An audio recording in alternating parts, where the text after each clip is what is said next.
هاي يا حلوين، كيفكن اليوم؟ أنا ديما مدير للوضع، كان بتمنى تكونوا كلكن رواق الرواق اليوم وكل يوم. مثل ما شفتوا بالعنوان، أنا رح أجاوب على أسئلة اللي سألتوني إياها الأسبوع الماضي. بس قبل ما نبلش بهذا الفيديو عندي لكم اقتراح. عم فكر أعمل فيديو مختلف شوي نحكي فيه مع بعضنا، بلكي أنا بقول وجهة نظري، أنتم بتعطوني وجهة نظركم، وبهالحالة بنقدر نعمل مثل يعني بنشوف الموضوع نفسه من كذا زاوية ونفيد بعض. كتير حاسة الفكرة حلوة، انتو خبروني اذا حبيتوها. فانا عم فكر اقترح مواضيع انا حابة احكي فيها، وانتو بلكي بتصوتوا على الموضوع اللي بحبوه اكتر، او ممكن حتى انتو تقترحوا موضوع تاني، واذا اجاني عليه تصويت كتير، او انه اذا العالم كررت الهاشتاج اللي انتو بتقترحوه كتير، رح اعمله لهذا الموضوع. هلا اللي انا عم فكر فيه نحكي على موضوعين مختلفين، انتو بتقرروا اي واحد، يا اما هاشتاج الجسم المثالي. طبعا هو الفكرة انه انا اقول وجهة نظري وانتوا تقولوا لي وجهة نظركم بعد ما تشوفوا الفيديو، وبنتناقش فيه بلكي بعدين بنشوف شو بيطلع معنا، شلون بيتطور هذا الفيديو. بس انا بحس انه اكيد رح نفيد بعضنا ورح نشجع بعضنا ونحسس بعضنا، يعني نرفع معنويات بعض، وبلكي نخفف هذا التأثير تبع الميديا علينا كلياتنا. او هاشتاج ثاني بختلف كمان، فكرة ثانية اللي هو يا ترى ضروري نكون كتير حلوين؟ كمان رح نحكي بنفس القصة، أنا بقول رأيي وأنتم بتقولوا رأيكم. حبيتوا الفكرة؟ خبروني بليز تحت الفيديو شو رأيكم بهذا الاقتراح، وكمان لا تنسوا تعملوا تصويت تقولوا لي أي موضوع بدكم نحكي فيه. كتير متحمسة اسمع آرائكم. هلأ خلونا نروح على الأسئلة. أوكي، أنا عملت قائمة بكل الأسئلة اللي إجتني، hopefully إن شاء الله ضميتهم كلياتهم، بس حاولت انه ادمج الاسئله مع بعضهم. رح اقول كل الاسماء اللي سالتني، واذا كان السؤال تكرر كذا مره رح اجاوب عليه مره واحده بس. طيب خلونا نبلش. رح ابلش باول سؤال اجاني. اول سؤال كان من غدير من العراق. هاي غدير، عم تسالني كم وزنك وكم طولك. بدنا تجاوبي على سؤالي بحبك. انا عم اقولها بالهشتي لانه ما بدي تطلع، لانه مالي شاطره ابدا باللهجات. انا بحبك كمان غدير. طولي حوالي 165، اقل شوي يمكن 164 على الهواء. قديش بشد حالي وانا عم اقيس حالي. وزني حوالي 58. السؤال الثاني من لمار. هاي لمار، عم تسألني شو بتستخدمي لبشرتك، كريمات او ماسكات؟ الحقيقة طيب انا هذا سؤال كتير بيجيني، بس بدي لكم انه الحقيقه بشرتي بتطلع على الكاميرا احلى بكتير من الحقيقه. ماني عم اقول انه الحمد لله هي كتير منيحه، بس الكاميرا يعني تخدع شوي لانه في اضويه وهيك. بس انا ما كتير بعتني فيها، يعني انا اللي بعمله عمليا يعني بالليل دائما يعني بجرب باغلب الاوقات ما انام ابدا بالميك اب، وبحط لها بحط مثل معالجه للبشره اللي ليليه يعني، وبحط كريم وبنام. هذا اللي بعمله عموما. لازم دير بالي على بشرتي اكثر، ورح اورجيكم وقت اللي رح ابلش اعمل ماسكات اكيد ان شاء الله رح اعملكم فيديو. السؤال الثاني من نرمين منير. هاي نرمين، عم تسالني شو بتشتغلي وين، من امتى عايشه بامريكا؟ وانا بحبك كتير وبحسك قريبه من قلبي، وربنا يوفقك بحياتك ويسعدك.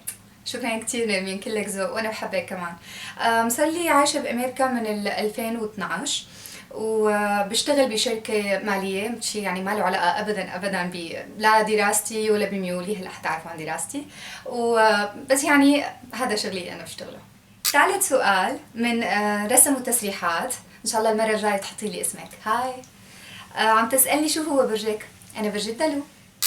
هاي رقية عم تسألني ليش زوجك ما بيطلع معك بالفيديو؟ يعني بتعرفي شلون كل واحد ظروفه مختلفة، وكل واحد قراراته وخياراته بالحياة مختلفة. مو بالضرورة إذا يوتيوبر طلعت زوجك الكل يقدروا يطلعوهم، أو الأزواج يكونوا بيحبوا أو بيقدروا، أو دائما في واحد عنده ظروف مختلفة.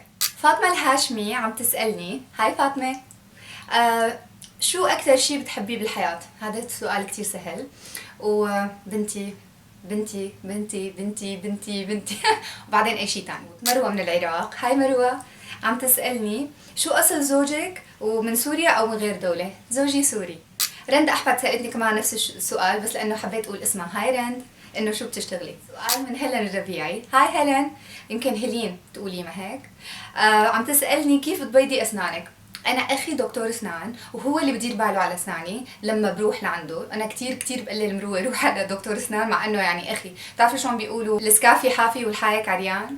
من هذا المبدا هو. هلا السؤال الثاني من زينب من العراق. هاي زوزا، كمان سالتني انه امتى طلعت من سوريا، مثل ما جاوبت على هذا السؤال. وشو هو شغلك كمان جاوبت عليه، وعم تقلي بحبك وانا بحبك كثير كمان. اوكي، السؤال اللي تكرر كثير هو سؤال فاطمه احمد. هاي فاطمه، عم تسالني قديش عمرك؟ نسأل هذا السؤال أكثر من مرة. أنا عمري 38. زنوبة شيخو عم تسألني، هاي زنوبة، عم تسألني ايمتى تزوجتي وشو بتنصحي البنوتات اللي عرسهم قريب؟ بحبك وانا بحبك كمان. انا تزوجت بال 2014 ونصيحتي انه اول سنة رح تكون مو اسهل سنة، رح تكون حلوة بس ما حتكون اسهل سنة لانه بيكون لسه ما بتعرفوا بعض كتير منيح واول مرة بتعيشوا مع بعض يعني عمليا طبعا. بدها شوية صبر ويتذكر الواحد دائما انه بيحب الشخص اللي هو متزوجه. اريج الاحمد عم تسألني، هاي اريج، هي كمان سألتني شو بتشتغلي، هذا جاوبت عليه.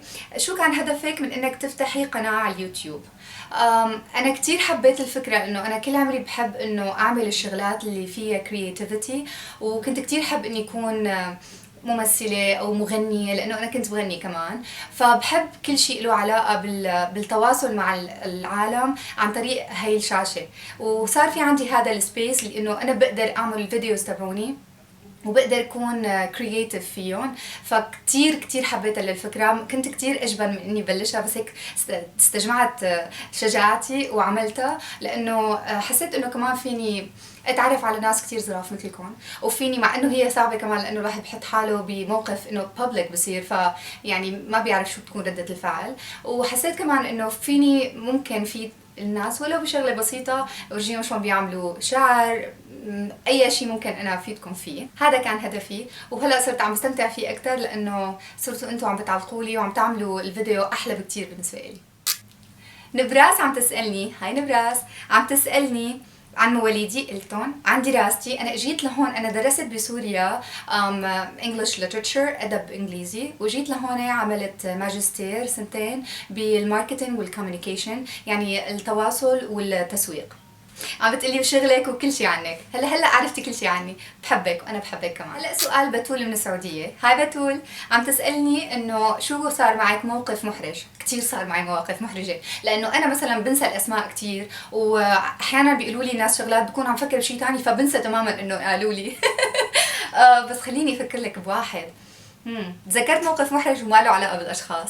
مره كنت عم بدي لبنتي على المدرسه وكانت الدنيا شوي متاخره، يعني انه صبح بكير نزلنا شوي متاخرين، كنت انا عم بلبس ثيابي، لبست هيك على السريع كثير ونزلت مشان ما بدي اخرها، يعني وصلت نزلت بدي فوتها لجوا على المدرسه، فوتها لعند على صفها لجوا، بعدين انستا اجت لعندي قالت لي يمكن انت لابسه الكنزه على المقلوب، فانا طلعت على المرايه لقيت حالي لابسه الكنزه على المقلوب وطالعه النمره لبرا، انا مو بس لابستها يعني الورا لقدام، كمان لابسه اللي جوا لبرا وحاطه والهي التاج اللي بتكون هون طالعه لبرا، ومشيت قدام كل رفقاتها وكل المدرسات وفت على المدرسه بمنتهى الثقه بالنفس وانا لابسه كنزه على المقلوب.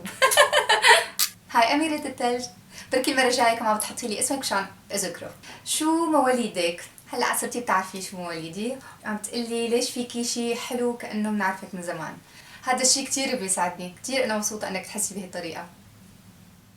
هاي ملك ستيلا عم بتقلي بعرف انه ما رح يطلع هذا السؤال تبعي، بس ليش انتي يعني خجلتيني؟ شكرا وانا بحبك كمان. هذا كان اخر سؤال اليوم، بس هلا كمان بالشاشه رح تمرق الاسماء والتعليقات للاشخاص اللي حطوا لي تعليقات بقمه اللطف مثل العاده. شكرا كثير كثير لكم، وشكرا لكل اللي كتب لي ان كان تعليق او ان كان سؤال.